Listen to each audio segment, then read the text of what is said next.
Terrorist attack yesterday at the popular gay bar Pulse, because a new recording lets us hear the final standoff between the SWAT team and the terrorist.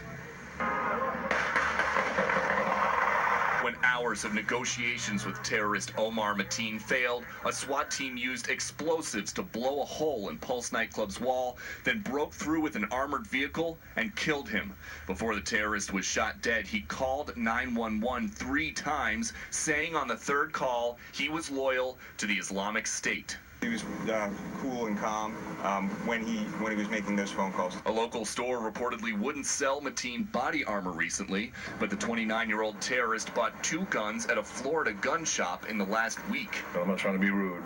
It's not the time right now to talk about it, and believe me, it's upsetting for everybody and everybody in this country. Mateen worked as a courthouse and Department of Corrections security guard, and his father, an Afghan political figure, says he didn't know Omar was plotting anything.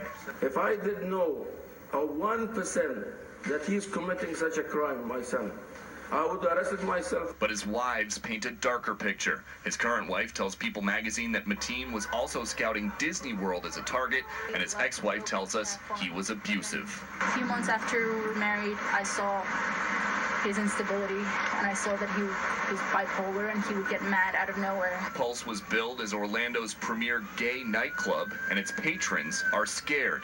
We don't know what's going to happen. We're not safe. We're gay, and then I don't know who's going to kill us, though. Orlando Regional Medical Center, where most victims were taken, wrote today, quote, "We take care of a number of critically ill patients on a daily basis, but not to this extent. We usually see 6 gunshot wounds at a time.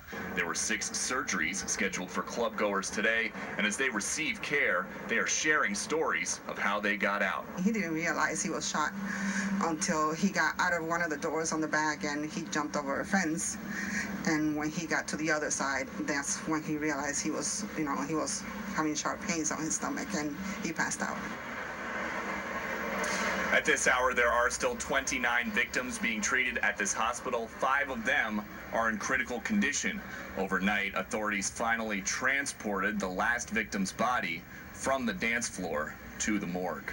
Brett. Introducing live in Orlando.